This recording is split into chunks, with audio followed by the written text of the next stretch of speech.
Hey, good evening, everybody. How y'all doing?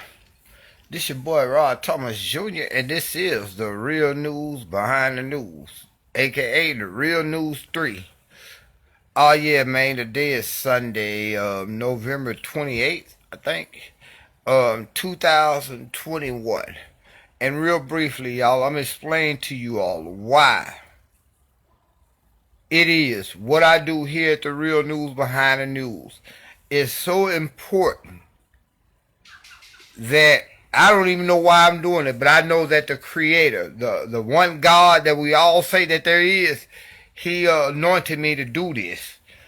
And it's for the simple fact, man, that I am going to be the only news source that black people can tune into who will counteract the propaganda that's being spewed from the mouths of the mainstream corporate news station, meaning your local stations here in Shreveport, 3, 6, and 12, Fox, whatever, your mainstream corporate, MSNBC, Fox News, CNN. I am the guy, put it like this, I'm not a news reporter, I'm a commentator. I give my opinion on what's being showed to you on a day-to-day basis in the news. And guess what? My opinion is totally different than what you might have thought, because my objective, my goal, the calling that the Creator has given this to me is to make you ask questions about what you're being told to. Told. Make you doubt the lies that's coming from from ABC, CBS, NBC, Fox, MSNBC, Bloomberg. I can go on and name thousands of, well, I ain't gonna say thousands, I would be lying, dozens of mainstream corporate media outlets whose job is to deceive you. My job is to do nothing else but question everything that we're being told. My job as an activist here in Shreveport is to get out and fight for the people. I'm a voice for the people. Man, guess what? I don't have to sit back here and brag or nothing like that and talk about what I have done. God has blessed me where the works that I have done speaks for themselves. Because guess what? You ain't got a motherfucking landfill on the Cooper Road no more. So I'm not trying to sit back here and gain fame or whatever. Because guess what? The stuff that I tell y'all about, guess what? Most people don't want to hear it. The majority of the people agree with me. And they will say, you said what I couldn't say because I got a job that I ain't trying to lose. Guess what? I'm a broke Negro. I don't give a crap about telling the truth. The one thing that I do here at the Real News Behind the News is make you ask the questions like, really, in that gun shop robbery, how the fuck did that nigga, that black dude and that black girl get away with what they got away with? Because guess what? Like I told y'all in that video that went bad yesterday, 61 guns are on the streets. If they're not on the streets, they're being hidden somewhere. So that means the gun store owner knows something about this shit. You can look at it and play it, take it how you want. But that gun store owner in Benton needs to answer some questions from me. I would like to sit down and do an interview with him. Y'all think he gonna do an interview with me? When I ask him, how the fuck did this dude know to cut a hole in your ceiling? How long do it think they got away with it, man? No, they didn't get away with it because the black girl and the black guy is finna do federal penitentiary time. So no, they did not get away with it. But the motherfucking owner of that store probably got away with it. Because guess what? 61 of his guns is missing. What he finna do? Matt Vernell, you are a businessman. You understand. What he finna do? He finna write that shit off on the insurance loss and get all the money back for them guns but the guns are still missing. So no, they did not get away with it. I thought immediately that they had to have known the layout, Matt Vernell. You were right. They had to have known the layout. How the fuck did this dude know to cut a hole in the ceiling? Alright, from what we understanding, they cut a hole in the ceiling. This dude was so goddamn smart, evidently, that he cut the hole in the ceiling and walked up on the hanging lights inside that building. There's no way in the hell you can convince me that that owner of that gun shop did not know something.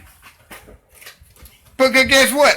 He had to have known that that black dude and that, he had to know that the dude was in his store. In order for that dude to know to walk on the lights after he cut a hole in the ceiling, think about this.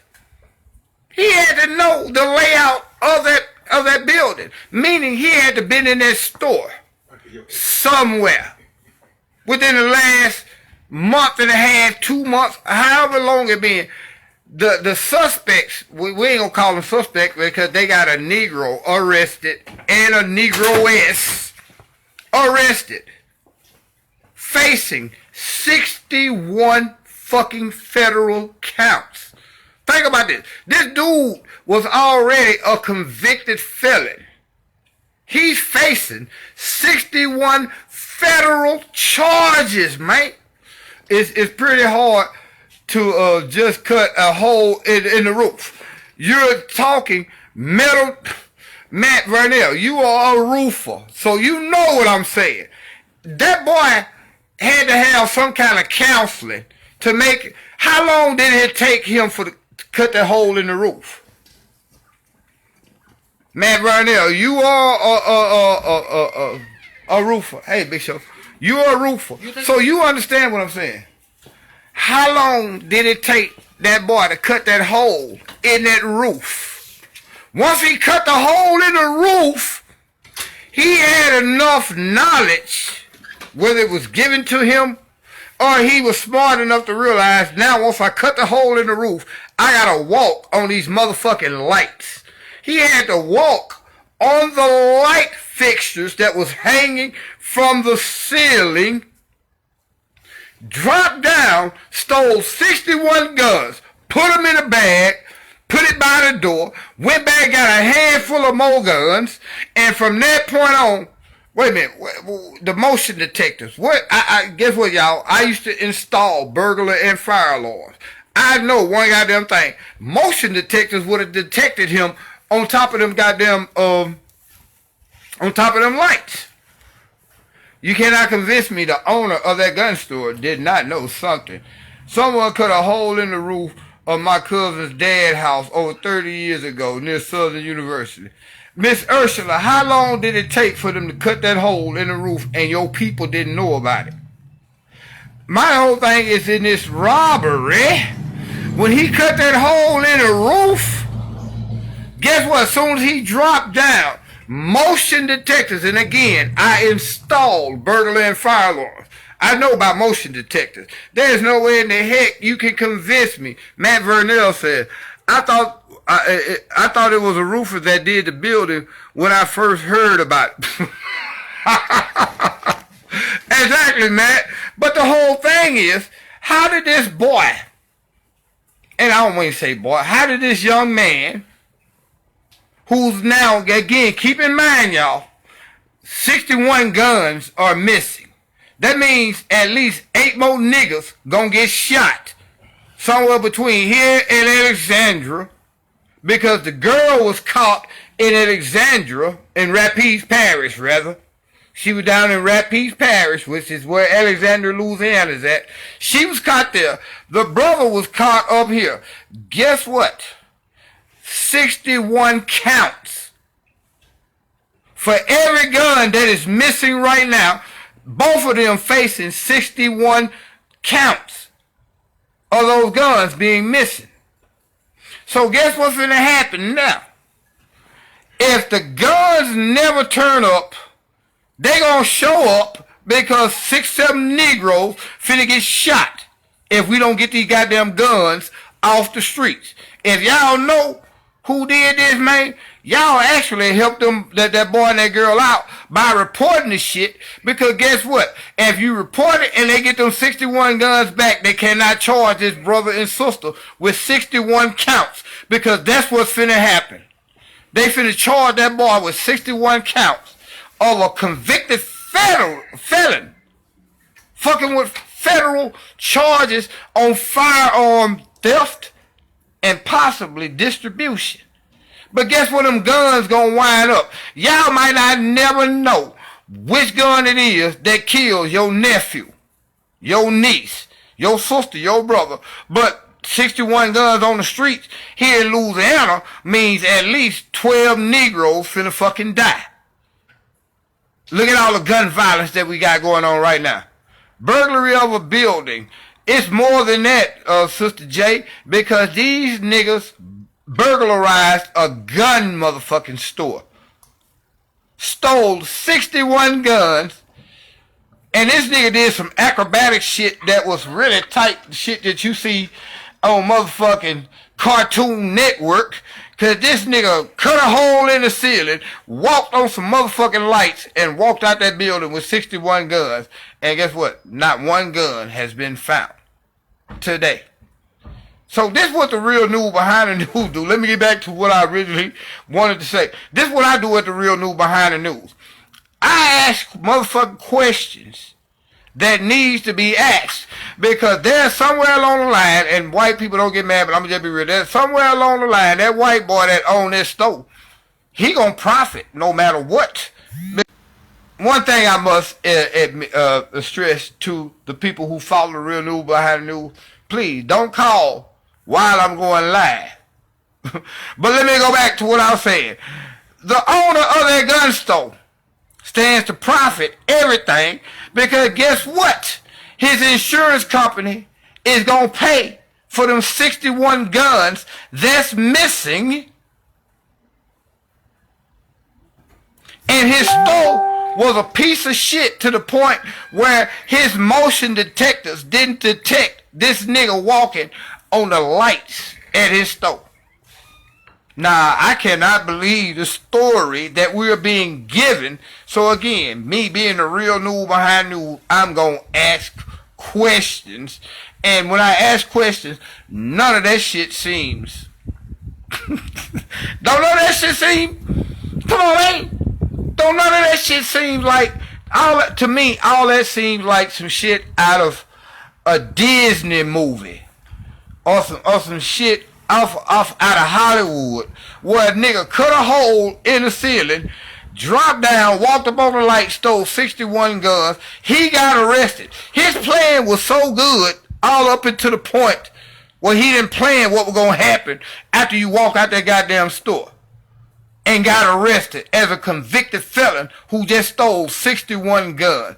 Your plan, sir, was a piece of shit. Really. So who put that boy up to that shit and made him think he can get away with it? We'll never know. But you gotta ask that question. You gotta ask that question. There's no way in the hell you can convince me that the owner of that store didn't know something about this shit. I could be wrong. I doubt it. Very seriously. Cause guess what? The guns are missing. The two niggas they got arrested for doing this shit, they in jail. Only thing that ain't in jail is the guns. The guns are still on the street. And guess what? As long as the guns are on the streets shooting you and I, the owner of that store still gonna get paid because his insurance finna pay him for every last one of them guns. Wow. This shit get deep. This is why I do what I do at the Real News Behind the News. Nothing else. My job is to make you ask real questions and think. Black people, white people, everybody in Shreveport, Bossier, and the surrounding areas, all the way down to Lafayette. Do you realize until you get them guns off the street, there's a chance that at least 12 of those 61 guns might be used in a murder? Seeing that we already broke the record shattered the record for murders in the city of Shreveport. In the city of Bossier, they have problems. Really, that's how you can really. Anyway, that's a whole other story. Niggas from Shreveport hate to go to Bossier. Just say Bossier, and nigga gonna tell everything. But anyway, y'all be blessed, man.